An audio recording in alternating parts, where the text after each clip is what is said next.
Students, इस video में आज हम डिस्कस करेंगे एक topic that is word analogy. और वर्ड एनालॉजी का हमारा आज का कॉन्सेप्ट होएगा word and it's synonym. So basically आज हम डिस्कस करेंगे सिनोनिम्स, यही हमारा टॉपिक रहेगा। उससे पहले थोड़ी सी इंट्रोडक्शन दे देती हूँ मैं आपको रिगार्डिंग वर्ड एनालॉजी। अब जब भी एनालॉजी की बात होएगी उसका मतलब होता है कोरिस्पोंडेंस। तो एनालॉजी रेफर्स टू कोरिस्पोंडिंग, और वर्ड एनालॉजी का मतलब होता है कि एक वर्ड जो दूसरे वर्ड के कोरिस्पोंडिंग है। हमें क्वेश्चन में फाइंड आउट करना होता है कि वो कैसे आया, उसके कोरिस्पोंडिंग उन दो वर्ड्स के बीच में रिलेशनशिप क्या है, और वही रिलेशनशिप जब हम अपने रिक्वायर्ड क्वेश्चन के ऊपर अप्लाई करेंगे तो हमें आंसर इजीली मिल जाएगा। जब भी एनालॉजी की बात आती है तो एनालॉजी में हमेशा 4 एंटिटीज की बात की जाती है। अब चाहे वो वर्ड एनालॉजी हो, नंबर एनालॉजी हो या लेटर एनालॉजी हो, अब जो हम रूल समझेंगे वो रूल हर इन सारी एनालॉजीज के ऊपर अप्लाई करता है। इसका मतलब होता है 4 एंटिटीज का मतलब होता है कि 2 पेयर बनेंगे जिनमें 4 एंटिटीज होंगी। फर्स्ट पेयर बनेगा एंटिटी 1 का विद एंटिटी 2, और उसके बाद एक और पेयर बनेगा एंटिटी 3 का विद एंटिटी 4। तो ऐसे हमारी 4 एंटिटीज बनेंगी, एंटिटी 1, एंटिटी 2, एंटिटी 3 और एंटिटी 4। क्वेश्चन भी ऐसे ही आपसे पूछे जा सकते हैं। ये एक पैटर्न है क्वेश्चन पूछने का, जहाँ पर एंटिटी 4 जो है वो एक क्वेश्चन मार्क के फॉर्म में होएगी और आपको यही एंटिटी 4 जो है ये निकालनी होगी, रिड्यूस करनी होगी। इस एंटिटी 4 को निकालने के लिए लॉजिक हम कैसे क्रैक करेंगे कि एंटिटी 1 और एंटिटी 2 के बीच में हम पहले फाइंड आउट करेंगे कि उनका क्या रिलेशनशिप है एक दूसरे के साथ, या वो कौन से प्रिंसिपल्स को फॉलो करते हैं। कोई भी रिलेशन या जो भी प्रिंसिपल है इन दो एंटिटीज के बीच में हम वो फाइंड आउट करेंगे। जब हमें ये पता लग जाएगा कि क्या प्रिंसिपल है, वही हम एंटिटी 3 के ऊपर अप्लाई करेंगे in order to get entity 4। तो एंटिटी 4 को निकालने के लिए हमारे पास ये 2 एंटिटीज गिवन होंगी। ये एक तरह से एक हिंट है। इस हिंट को जब हम लोग फाइंड आउट कर लेंगे या हमें पता लग जाएगा कि हिंट एक्चुअली है क्या, वही चीज हम यहाँ पर अप्लाई करेंगे in order to find out entity 4। जैसे आज का हमारा टॉपिक है वर्ड एंड सिनोनिम, तो ऐसा होएगा कि हमें एक वर्ड प्रोवाइडेड होएगा और उस वर्ड के कोरिस्पोंडिंग उसका एक सिनोनिम दिया जाएगा। सिनोनिम का मतलब होता है word having the same meaning. For example, अगर मैं यहाँ पर लिख दूं एम्प्टी, और एम्प्टी के कोरिस्पोंडिंग में लिख दूं वेकेंट, तो एम्प्टी और वेकेंट दोनों का मतलब सेम ही होता है। एम्प्टी भी खाली होता है और वेकेंट का मतलब भी खाली ही होता है। तो उन जो वर्ड्स एक दूसरे के साथ सेम मीनिंग फॉर्म करते हैं या जिन वर्ड्स का सेम मीनिंग होता है उनको हम बोलते हैं सिनोनिम। मतलब वेकेंट जो है वो एम्प्टी का सिनोनिम है या एम्प्टी जो है वो वेकेंट का सिनोनिम है। तो इन दोनों के बीच में अगर मुझे कोई भी रिलेशन फाइंड आउट करना हो तो मैं यही बताऊंगी कि एम्प्टी एक वर्ड है और वेकेंट उसका सिनोनिम, या ये बोल सकती हूँ कि वो सिनोनिम पेयर है।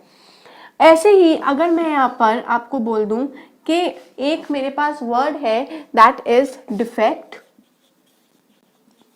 और डिफेक्ट के कोरिस्पोंडिंग क्या वर्ड आ सकता है, और मैं आपके पास 4 ऑप्शंस दे दूं, right. That first option is defeat, second option is clear, third option is flaw, and fourth option is perfect. अगर ये 4 ऑप्शंस दिए गए हों और हमारे पास ये हो कि एम्प्टी के कोरिस्पोंडिंग वेकेंट है, तो डिफेक्ट के कोरिस्पोंडिंग क्या आएगा, मैं यहाँ पर फाइंड आउट करूंगी कि एम्प्टी और वेकेंट का रिलेशन क्या है। एक वर्ड है, दूसरा सिनोनिम है। ऐसे ही डिफेक्ट का मुझे सिनोनिम निकालना है। डिफेक्ट का डिफीट तो हो ही नहीं सकता। डिफेक्ट होता है कि कुछ खराबी हो किसी चीज में। क्लियर तो मतलब क्लियर है। फ्लॉ का मतलब होता है डिफेक्ट, मतलब फ्लॉ भी एक तरह की खराबी ही होती है या उसमें कुछ नुक्स होना। सो डिफेक्ट का सिनोनिम आ जाएगा फ्लॉ। व्हाई? क्योंकि डिफेक्ट और फ्लॉ का मीनिंग जो है वो सेम है। तो ऐसे ही इन अगर हमें वर्ड एनालॉजी पढ़नी है, ध्यान से पढ़नी है, ध्यान से समझनी है, तो आपको ये भी समझना पड़ेगा कि वर्ड एनालॉजी के अंदर बहुत सारे कॉन्सेप्ट्स हैं, एन नंबर ऑफ कॉन्सेप्ट्स हैं। बेसिकली अगर आप ध्यान से इसको देखो तो ये रीजनिंग का टॉपिक कम और जनरल नॉलेज का टॉपिक ज़्यादा है। यहाँ पर ये इंग्लिश का टॉपिक भी आ गया है क्योंकि सिनोनिम्स एंड एंटोनिम्स टॉपिक ही इंग्लिश का है। तो हमें ऑलराउंडर बनना पड़ेगा in order to solve these type of questions, क्योंकि कोई भी कॉन्सेप्ट पूछा जा सकता है वर्ड एनालॉजी में और आपको इस बात के लिए पहले से ही प्रिपेयर होना चाहिए कि कौन कौन से कॉन्सेप्ट्स या कौन कौन से टॉपिक्स में से वर्ड एनालॉजी पूछी जा सकती है। अगर आपने मेरी प्रीवियस वीडियोस नहीं देखी हैं so you can go and take a look at word analogy. वहाँ पर बहुत सारे कॉन्सेप्ट्स ऐसे हैं जो वर्ड एनालॉजी में मैंने एक्सप्लेन किए हुए हैं, चाहे वो एनिमल एंड यंग वंस क्यों ना हो, कंट्री करेंसीज हो, स्टेट कैपिटल्स हो, बहुत सारे ऐसे टॉपिक्स हैं जो वर्ड एनालॉजी में पूछे जा चुके हैं इन द प्रीवियस पेपर्स। तो उनके को देखते हुए उनके रिगार्डिंग बहुत वीडियोस बनी हुई हैं, please go and have a look, ताकि आपको खुद को भी ये समझ आ जाए कि कौन से ऐसे टॉपिक्स हैं जहाँ पर आपको थोड़ा और ब्रश अप करने की रिक्वायरमेंट है। तो अब हम नेक्स्ट ड्रॉ करेंगे एक टेबल जहाँ पर हम कुछ वर्ड्स और उनके सिनोनिम्स को डिस्कस करेंगे और फिर उस टेबल के रिस्पेक्ट में हम थोड़े से और क्वेश्चंस की डिस्कशन इस वीडियो में आगे करेंगे। तो जैसा कि मैंने कहा कि हम एक टेबल ड्रॉ करेंगे, उस टेबल के होंगे दो कॉलम्स। फर्स्ट कॉलम होएगा वर्ड का और वर्ड के कोरिस्पॉन्डिंग उसका सिनोनिम हम नेक्स्ट कॉलम में डिफाइन करेंगे। इस टॉपिक को अच्छे से पढ़ने के लिए आपको पहले सिनोनिम्स के बारे में जानना पड़ेगा और सिनोनिम्स के लिए ये कुछ ऐसा टॉपिक नहीं है कि खाली रट्टा मार के पता लग जाएगा। इस टॉपिक के लिए हमारी इंग्लिश बहुत स्ट्रॉन्ग होनी चाहिए, हमें वोकैबुलरी के अलग अलग वर्ड्स पता होने चाहिए। इसका की पॉइंट ये है कि आप ज़्यादा से ज़्यादा न्यूज़पेपर्स रीड करो, नॉवेल्स पढ़ो, ताकि न्यू वर्ड्स आपको पता लगे, उन न्यू वर्ड्स के मीनिंग्स पता लगे कि क्या होते हैं, तभी हम अपनी इंग्लिश को भी स्ट्रॉन्ग कर पाएंगे और रीजनिंग के इस कॉन्सेप्ट को भी। तो फर्स्ट वर्ड अगर हम देखें तो है एनॉर्मस। एनॉर्मस का सिनोनिम होता है ह्यूज, दोनों का सेम मीनिंग होता है। नेक्स्ट अगर हम बोले बैन, तो बैन का सिनोनिम होएगा prohibition. Prohibition is derive from the word prohibit और प्रोहिबिट का मतलब भी बैन ही होता है। नेक्स्ट हाउस, हाउस का सिनोनिम होता है होम। फिर नेक्स्ट काइंड, काइंड का सिनोनिम होता है बेनोवलेंट। फिर नेक्स्ट अगर हम बात करते हैं रिक्वेस्ट की, तो रिक्वेस्ट का सिनोनिम हो जाएगा प्लीड। नेक्स्ट नेक्स्ट हमारा हो गया कि एक जगह हम देते हैं कोई टाइप ऑफ परमिशन या परमिट, तो परमिट का सिनोनिम हो जाएगा ग्रांट।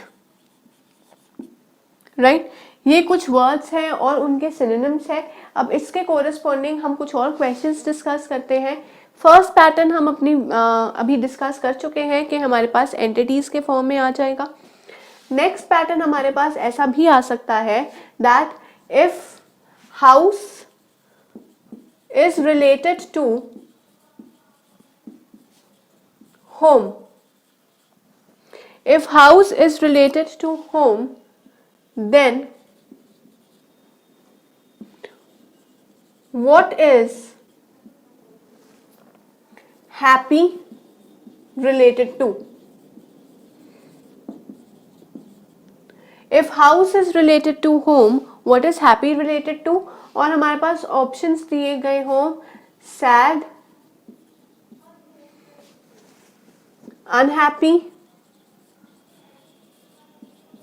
glad और I can say moody। ये चार ऑप्शंस दिए गए हैं और हमें राइट ऑप्शन को सिलेक्ट करना है। राइट ऑप्शन को सिलेक्ट करने के लिए हम पहले देखेंगे कि हाउस और होम में क्या रिलेशन है।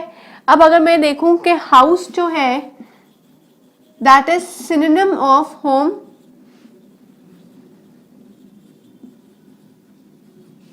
हाउस जो है वो होम का सिनोनिम है। ऐसे ही हैप्पी का सिनोनिम क्या होएगा वो हमें देखना है।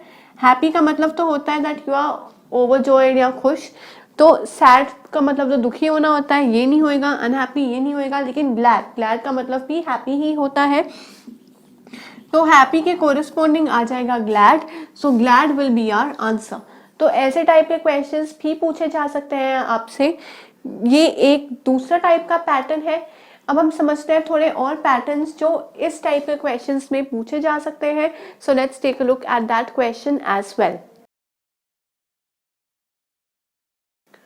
अब हम देखते हैं नेक्स्ट टाइप ऑफ क्वेश्चन।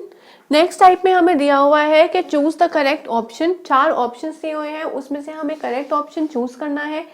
ये बेसिकली क्वेश्चन है that I have to choose the odd one out, कि 3 ऐसे होंगे जो एक फॉर्म या एक प्रिंसिपल के ऊपर बेस्ड है और एक का प्रिंसिपल थोड़ा सा चेंज होगा। Let's take a look. First option है प्रोलॉग एंड एपिलॉग। प्रोलॉग और एपिलॉग जो है वो एक दूसरे के ऑपोजिट है, क्योंकि प्रोलॉग वो होता है जो स्टोरी के बिगिनिंग में हम पुट करते हैं और एपिलॉग वो होता है जो स्टोरी के एंड में आता है। तो एक बिगिनिंग दूसरा एंड, ये हो गए हमारे एंटोनिम्स। नेक्स्ट देखते हैं ब्रिम और एज। ब्रिम और एज सेम मीनिंग होते हैं दोनों के।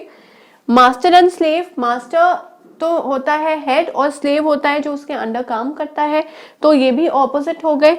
नेक्स्ट ओरिजिनल एंड आर्टिफिशियल, ये भी ऑपोजिट हो गए। तो prologue, epilogue, master, slave, original, artificial, ये तीनों एक दूसरे के ऑपोजिट हैं। लेकिन ब्रिम और एज ऐसे हैं जो सिनोनिम्स हैं, ये दोनों हैं सिनोनिम्स। बाकी तो 3 हैं वो एंटोनिम्स हैं। एंटोनिम्स का मतलब होता है ऑपोजिट, और क्योंकि ब्रिम और एज बाकी 3 से अलग है तो ये मेरा करेक्ट ऑप्शन होएगा, क्योंकि मैं 3 तो चूज कर नहीं सकती लेकिन जो ऑड वन आउट है उसे जरूर सिलेक्ट कर सकती हूँ। देयरफॉर ब्रिम और एज जो होगा वो मेरे ऑपोजिट वर्ड्स होंगे। सॉरी, ब्रिम और एज जो होगा वो मेरा ऑड वन आउट होगा। क्यों? क्योंकि वो सिनोनिम्स है और बाकी 3 एंटोनिम्स। तो ऐसे ही आज का हमारा टॉपिक जो है वर्ड एनालॉजी और जो कॉन्सेप्ट है वर्ड एंड सिनोनिम्स वो यहाँ पर ही खत्म होता है। इस टॉपिक के ऊपर बहुत ज़्यादा प्रैक्टिस कीजिए, और प्रैक्टिस करने के लिए अगर आपने रजिस्टर नहीं किया है तो quickly register to our portal, that is www.abhyasonline.in। Register करने के बाद आपके पास सैम्पल पेपर्स प्रोवाइडेड होंगे रिगार्डिंग दिस कॉन्सेप्ट। उस सैम्पल पेपर को अटेम्प्ट कीजिए ताकि एज अ रिजल्ट आपको एक प्रॉपर एनालिटिकल रिपोर्ट प्रोवाइड हम कर सकें, जिसमें आपके वीक और स्ट्रॉन्ग पॉइंट्स दोनों प्रोवाइडेड होंगे। तो वहाँ से देख के आप अपने वीक पॉइंट्स को और प्रैक्टिस करके स्ट्रॉन्ग पॉइंट्स में कन्वर्ट कर सकते हैं, so that you can crack your competitive exams easily and quickly and also become master of reasoning. So till then, keep learning and keep practicing, and do register to our online portal, that is abhyasonline.in.